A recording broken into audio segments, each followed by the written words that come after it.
미국 렉스 틸러슨 국무장관이 일본을 아시아와 태평양 지역에서 가장 중요한 동맹국이라고 규정했습니다. 한국은 동북아의 안정과 관계가 있는 하나의 중요한 파트너다. 이렇게 규정했습니다. 미국이 일본을 최고의 동맹국으로 규정하고 한미 동맹을 그 하부 구조로 인식하는 입장을 공개적으로 드러낸 것은 이번이 처음입니다. 또한 틸러슨 장관은 윤병세 외교부 장관과의 만찬 취소 배경에 대해 한국이 우리를 결단코 만찬에 초대하지 않았다. 이렇게 밝혔습니다. 한국 측이 자신이 피곤해서 만찬을 거절한 것처럼 언론 플레이를 하자 불편한 심기를 여과 없이 드러낸 것입니다. 네, 한국을 얼마나 졸로 보는지 다 드러나지요. 세계일보 보도였습니다. 오늘은 지금 미국의 틸러슨 국무장관이 동아시아 세 나라 방문했지 않습니까? 말이 많아요? 네. 오늘 첫 멘트도 하셨던데. 예. 일본, 한국, 중국을 이제 거쳐서. 다 저녁 먹었는데 우리만 저녁을 안 먹었어요.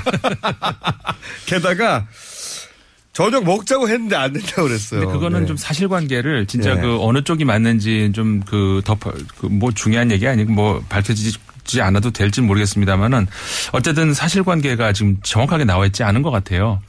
그러니까는 한국 측에서는 틸러슨 장관이 그러니까 거부했다 이렇게 얘기를 하는데 틸러슨 장관은 또 반대로 얘기했죠. 한국에서 원래 주최하는 측이 제안을 해야 되는 거 아니냐. 제안이 없었기 때문에 우리가 이제 주최 측을 입장을 고려해서 내가 피곤하다고 얘기를 해줬다. 그래서 안 된 거다. 예, 이렇게 된 거거든요. 아니 굳이 우리나라 저는 근데 이건 우리 외교부의 해명이 좀 더 신뢰가 가는 것이 한편으로는 이런 기회가 있는데 우리 외교부가 그러니까요. 저녁 찬스를 그렇죠. 그걸 안 할 이유가 없지 않습니까? 만약에 진짜 그랬다면은 전형적인 외교적인 거대한 실수가 되는 것이고. 그러니까요. 그런 실수가 아니라면은 우리가 그걸 일부러 안 할 이유는 없을 텐데 일부러는 그러니까 안 했겠죠. 손님이 왔는데 시간대상 그리고 관례적으로 항상 1대1 장관끼리 만나면 만찬 하는데 그렇죠. 굳이 일부러 이번에만 제안을 안 했다는 건 좀 말이 안 되고 일단 그리고 이제 그 다음 코스가 이제 중국 아니겠습니까? 그러면 중국에 가서 이런 말은 꼭 해다오라고 우리가 할 말이 있었잖아요. 근데 그 밥을 안 먹고 그냥 보낼 이유가 없죠. 저도 그런 것 같은데요. 미국 쪽에서 이거 이제 미국이 한국을 무시하는 거 아니냐 이런 얘기 나오니까 오히려 외교적으로 준비한 답변 같기도 한데. 그래서 저도 오늘 안 그래도 좀 작심을 하고 어쨌든 간에 지금 북핵 문제, 북한 미사일 문제 이 문제가 한국, 일본, 중국을 방문을 하면서 어떤 가장 핵심 사안 중에 하나가 되고 있으니까 꼭 이 동아시아 세 나라뿐만이 아니라 전 세계적으로도 지금 북핵 문제를 이번에 틸러슨 장관이 어떻게 세 나라를 방문하면서 풀 수 있을 것인가 이게 좀 관심이 집중되고 있거든요. 그래서 북한의 핵 문제와 관련해서 과연 미국의 역대 정부들이 책임이 없는가 책임이 또 있는가 있다면 얼만큼 있는가 이 얘기를 좀 해보고 싶어요. 자, 저는 그 얘기 하시기 전에 또 한 가지 이유에서 이 틸러슨의 해명이 100% 신뢰할 수 없다고 보는 이유가 뭐냐면 그 트럼프 같은 경우에 독일에 총리가 왔는데 메르켈 총리가 왔는데 메르켈 총리가 악수하자고 하는데 그 장면 보셨죠? 저도 봤습니다, 동영상. 나는 그런 거 처음 봤어요, 외교 저는. 관례상 그런 건 처음 봤습니다. 그러니까요. 아니, 그 나라에 방문했잖아요, 게다가. 손님을 불러놓고. 독일 총리가 와가지고 기자들이 막 사진을 찍으면서 그때 그 앞에 상황을 보면 악수가 이렇게 연출을 원하니까. 기자들이 악수 이런 얘기 하니까 메르켈 총리가. 하실래요? 네, 멀뚱멀뚱 있다가 트럼프 대통령한테 악수하실래요? 하고 물어봤어요. 영어로 그것도. 그래도 안 하죠? 그랬더니 최소한 반응을 해야 되잖아요. 반응. 트럼프는 그 앞에만 쳐다보고 있습니다. 노라고 하든지 손이 아프다고 하는지 아니 괜찮다고 하든지 좀 이따가 하자고 하든지 통상적으로는 악수를 하죠. 그게 싫다 하더라도 반응해야 될 텐데 어떻게 이렇게 깡그리 무시하고. 그리고 이제 혹시 못 보신 분들을 위해서 잠깐 설명을 해드리면 그러니까 메르켈 총리가 오른쪽에 앉았죠. 예. 그다음에 트럼프 대통령이 왼쪽에 앉았는데 예. 메르켈 총리는 앉은 자세 자체가 왼쪽으로 이렇게 돌아앉아 있어요. 그러니까요. 정상회담이니까 그렇죠. 상대방을 보고 있죠. 상대방 쪽으로 돌아앉았죠. 근데 트럼프는 앞을 보고 있어요. 전혀 시선을 그쪽으로 주지도 않고 말도 안 돼, 아예 정말. 앞을 보고 무슨 뭐 정말 그 싫은 사람을 일부러 만나는 것처럼 무례해도 이렇게 무례할 수가 없거든요. 그 외교 관례적으로 그리고 글쎄 이런 말까지 드려도 되는지 모르겠습니다만 어쨌든 간 트럼프 대통령도 그렇고 틸러슨 이번에 우리나라 그 3개국 온 장관도 그렇고 안 한 무인이에요. 그 얘기는 제가 안 하려고 했는데. 하는 거 보면 네. 자기들 전술 전략에 따라 필요에 따라 상대를 의도적으로 트럼프는 의도적으로 무시한 거란 말이죠. 그러겠죠. 네. 장사꾼이 자기가 유리한 그렇게 말씀하셔도 괜찮을까요? 어때요? 맞는데 장사꾼 출신으로 네. 장사꾼 출신으로 틸러슨 장관도 맞습니다. 예. 외교관 출신도 아니고 정치인 출신도 아니고 트럼프도 장사꾼 출신이고 둘 다 장사꾼 출신이죠. 장사꾼 출신으로 필요하면 네. 그때 일부러 상대방을 무시하거나 협상에서 유리한 위치를 차지하기 위해서. 근데 네. 무시 당한 거라고 봐요. 우리 정부가 틸러슨을 무시할 이유가 없지 않습니까? 그렇죠. 그거를 그럴 이유는 없었는데. 네. 무시 당한 건 철저히. 그리고 역대 정부 사실은 아까 뉴스에서도 나왔었죠. 일본과 한국을 아예 비교를 해서 차등 비교를 해서 아예 그냥 정확한 워딩으로 이렇게 네. 얘기를 해줬죠. 사실 그런 그 차등 관계는 사실 우리 성조기 들고 나오신 분들한테는 참 충격적이겠죠. 유감스럽겠습니다만은 그래도 우린 또 이스라엘이 있으니까 또 이스라엘 국기 들고 오신 분들을 네. 희망 가지셔도 일본은 텐데. 가장 중요한 동맹, 한국은 중요한 파트너. 네, 차등으로 비교했어요. 영어에서 그 비교급 최상급 있지 않습니까? 네. 그 아주 정확하게 그 네. 문장을 가지고 공부를 너무 하면. 심플하게 말해가지고요. 네. 여기에 해석하고 말로 여지가 없어요. 네. 근데 우리 외국에서는 여기 거기다 또 의미를 부여하죠. 그게 더 없어 보여요. 의미를 부여하지 말라고. 그냥 뭐 의미를 부여하지 맙니까? 명백하게 말을 했는데 그냥 일본 가장 중요, 우리는 중요 이렇게 정확하게 일부러 비교해서 말했는데. 그나저나 그 성조기를 들고 나오신 분들 그 가슴 아파서 어떡하죠? 저는 그분들이 이런 뉴스를 자세히 찾아보고 챙겨보는 분들이 아닌 것 같아요. 안타까운 것은 이런 뉴스를 보면 미국의 입장에서는 한국에 대한 동아시아에서 한국의 위상이 이 정도구나. 항상 그래왔어요. 어떻게 보면 지금 말씀하셨죠. 항상 그래왔어요. 근데 정확하게 어떻게 보면 이번에 말을 해줘서 차라리 잘 된 겁니다. 고마운 맞아요. 거죠. 지금까지는 그런 말을 정확하게 안 해줬어요. 근데 속으로만 그렇게 장사꾼 출신들이 와가지고 너 1등 너 2등 막 말해주고 있거든요. 동아시아에서는 3등 되는 거죠 지금. 정확한 게 좋아요. 착각 안 하게. 네, 착각은 이제 안 했으면 좋겠고요. 그래서 그렇게 미국이 북핵 문제를 가지고 지금 그 골치가 아파서 왔다. 과연 미국이 그럴 만할 자격이 있는가? 네. 그 이야기를 좀 해봤으면 싶습니다. 사실은 우리나라에서도 북핵 문제에 대해서 역대 어느 정부의 책임이다, 그런 얘기 많이 하지 않습니까? 네네. 우리가 냉정하게 얘기를 했을 때 북핵 문제는 우리 정부의 책임이라고 할 수가 없습니다.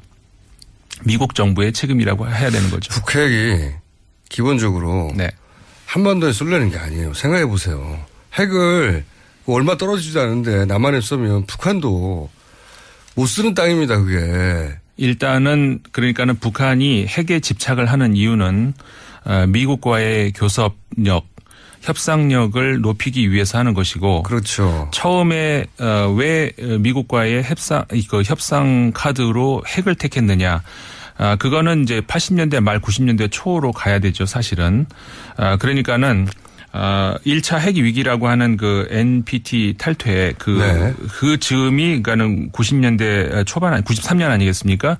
네, 그렇게 된 배경이 사실은 우리가 이제 80년대 말에 동유럽의 공산 국가들이 많이 쓰러지지 않습니까? 네. 그 중에는 일부 국가들 평화롭게 정권 교체가 된 나라들도 있었지만 루마니아 같은 경우처럼 사실은 그 수령이라고 옛날에 불렀었죠. 그 예. 구조가 우리나라, 북한의 김일성 체제하고 굉장히 많이 비슷했었죠. 두 나라가 친하게 됐었어요. 그렇죠. 굉장히 친했던 형제 나라 아니었습니까?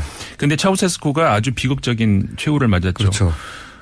그 장면을 보는 북한이 굉장한 충격을 받았었죠. 그리고 그 당시에는 아마도 북한이 조만간 루마니아처럼 될 것이다라고 예상을 하지 않은 전문가가 거의 없었을 겁니다. 맞습니다. 네. 그때는 북한도 결국은 그 운명을 맞을 것이다라고 많은 전문가들이 예상을 했었죠. 네. 당연히 북한 입장에서는 그 생각을 안 했겠습니까? 정말 깜짝 놀란 북한이 그 미국과 대화를 요청을 하죠.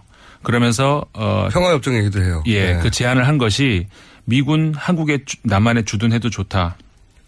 그리고 다 좋고 그러니까는 그 대신에 우리와 수교를 해다오. 그럼 평화협정을 맺자는 거죠. 왜냐하면 북한 입장에서는 전쟁이 아직 안 끝난 거거든요. 그렇죠.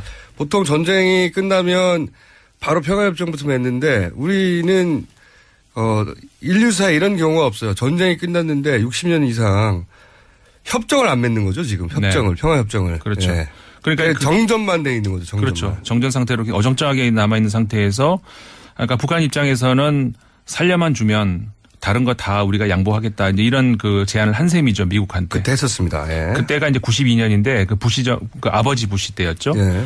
근데 미국이 이걸 단호하게 거절을 했습니다. 예. 그러니까 왜냐면 곧 망할 거니까. 그렇죠. 미국에서 보고 그러니까는 미국 그 역대 그 공화당 정권들, 특히 공화당 그리고 이제 우리나라의 보수 정권들은 1차적으로 북한을 흡수 통일하겠다는 그런 목적 그리고 그게 가능할 거라고 생각을 항상 해왔었죠. 네.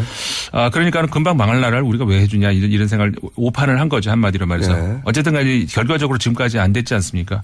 그러면서 살 길이 없다고 생각한 북한이 결국은 눈을 핵으로 돌리기 시작을 한 거죠. 그러기도 하고요. 그러면서 이제 인공위성 개발에 박차를 가하죠. 왜냐하면 인공위성 발사체 기술이 네. 결국은 대륙간 탄도탄 ICBM 발사체 기술과 원천적으로 유사하니까. 그러니까 북한이 가지고 싶은 핵의 능력은 미국에 대해서 우리가 니네 예를 들면 워싱턴에 핵을 쏠 수도 있어. 네. 이걸 갖고 싶은 거죠. 네.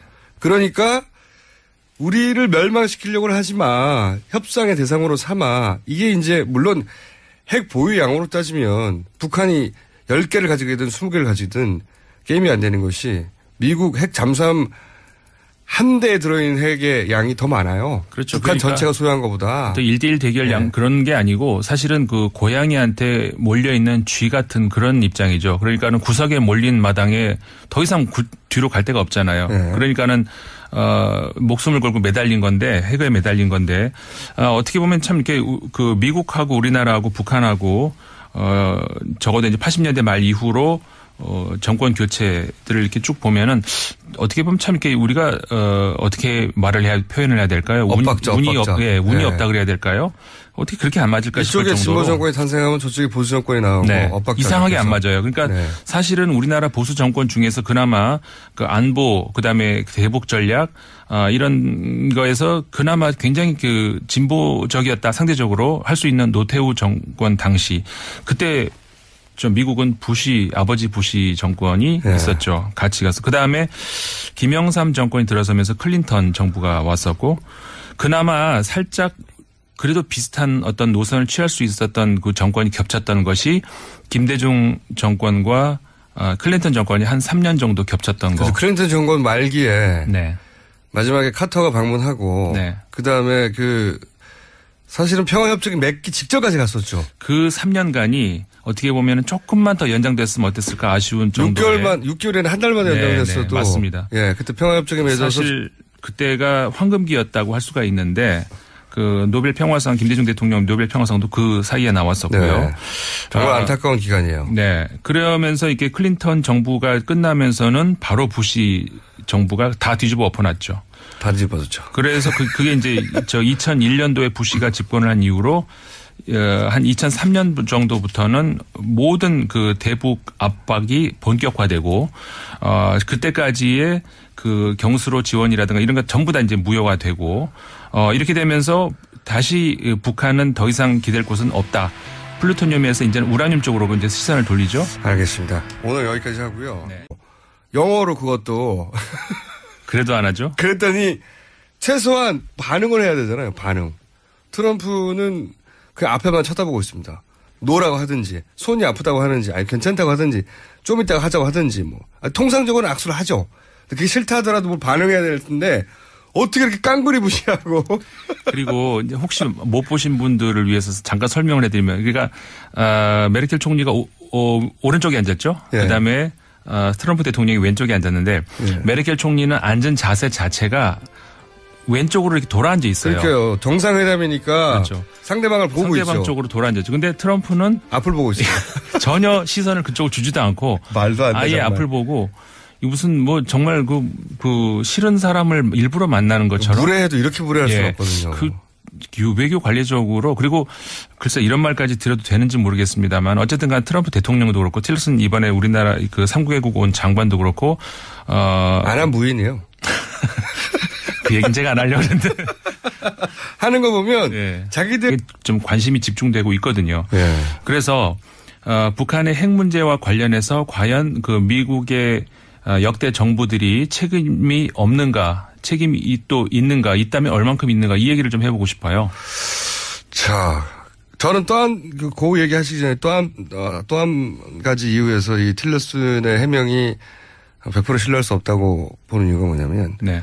그 트럼프 같은 경우에 그 독일에 총리가 왔는데, 메르켈 총리가 왔는데, 메르켈 총리가 악수하자고 하는데, 그 장면 보셨죠? 저도 봤습니다, 동영상. 나는 그런 거 처음 봤어요, 외교 저는. 관례상 그런 건 처음 봤습니다. 그러니까요. 아니, 그 나라에 방문했잖아요, 게다가. 네. 손님을 불러놓고 독일 총리가 와가지고 기자들이 막 사진을 찍으면서 그때 그 앞에 상황을 보면 그 악수가 이렇게 연출을 원하니까. 네. 기자들이 뭐 악수 뭐 이런 얘기 하니까 메르켈 총리가 하실래요? 네, 멀뚱멀뚱 있다가 트럼프 대통령한테 악수하실래요 하고 물어봤어요. 첫 그 멘트도 하셨던데. 예. 일본, 한국, 중국을 네. 이제 거쳐서 다 저녁 먹었는데 우리만 저녁을 안 먹었어요. 게다가 저녁 먹자고 했는데 안 된다고 그랬어요. 근데 그거는 네. 좀 사실관계를 진짜 그 어느 쪽이 맞는지 좀 뭐 중요한 얘기 아니고 뭐 밝혀지지 않아도 될지 모르겠습니다만은 어쨌든 사실관계가 지금 정확하게 나와 있지 않은 것 같아요. 그러니까는 한국 측에서는 그 틸러슨 장관이 그러니까 거부했다 이렇게 얘기를 하는데 틸러슨 장관은 또 반대로 얘기했죠. 한국에서 원래 주최하는 측이 그 제안을 해야 되는 거 아니냐. 제안이 없었기 때문에 그 우리가 이제 주최 측을 입장을 고려해서 내가 피곤하다고 얘기를 해줬다. 그래서 안 된 거다. 예, 이렇게 된 거거든요. 아니 굳이 우리나라 저는 근데 이건 우리 외교부의 해명이 좀 더 신뢰가 가는 것이 한편으로는 이런 기회가 있는데 우리 외교부가 그러니까요. 저녁 찬스를 그렇죠. 그걸 안 할 이유가 없지 않습니까? 만약에 진짜 그랬다면은 전형적인 그 외교적인 거대한 실수가 되는 것이고 그러니까요. 그런 실수가 아니라면은 우리가 그걸 일부러 안 할 이유는 없을 텐데 일부러는 그러니까 안 했겠죠. 손님이 왔는데 시간대상 그리고 관례적으로 항상 1대1 장관끼리 만나면 만찬 하는데 그렇죠. 굳이 일부러 이번에만 제안을 안 했다는 건 좀 말이 안 되고 일단 그리고 이제 그 다음 코스가 이제 중국 아니겠습니까? 그럼 중국에 가서 이런 말은 꼭 해다오라고 우리가 할 말이 있었잖아요. 근데 그 밥을 안 먹고 그냥 보낼 이유가 없죠. 저도 그런 것 같은데요. 미국 쪽에서 이거 이제 미국이 한국을 무시하는 거 아니냐 이런 얘기 나오니까 오히려 외교적으로 준비한 답변 같기도 한데. 그래서 저도 오늘 안 그래도 그 좀 작심을 하고 어쨌든 간에 지금 그 북핵 문제, 북한 미사일 문제 이 문제가 한국, 일본, 중국을 방문을 하면서 어떤 가장 핵심 그 사안 중에 하나가 되고 있으니까 꼭 이 동아시아 세 나라뿐만이 아니라 전 세계적으로도 지금 북핵 문제를 이번에 그 틸러슨 장관이 어떻게 세 나라를 방문하면서 풀 수 있을 것인가요? 미국 렉스 틸러슨 국무장관이 일본을 아시아와 태평양 지역에서 가장 중요한 동맹국이라고 규정했습니다. 한국은 동북아의 안정과 관계가 있는 하나의 중요한 파트너다. 이렇게 규정했습니다. 미국이 일본을 최고의 동맹국으로 규정하고 한미 동맹을 그 하부 구조로 인식하는 입장을 공개적으로 드러낸 것은 이번이 처음입니다. 또한 틸러슨 장관은 윤병세 외교부 장관과의 만찬 취소 배경에 대해 한국이 우리를 결단코 만찬에 초대하지 않았다, 이렇게 밝혔습니다. 한국 측이 자신이 피곤해서 만찬을 거절한 것처럼 언론 플레이를 하자 불편한 심기를 여과 없이 드러낸 것입니다. 네, 한국을 얼마나 졸로 보는지 다 드러나지요. 세계일보 보도였습니다.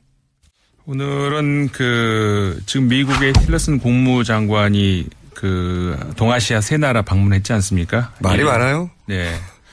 오늘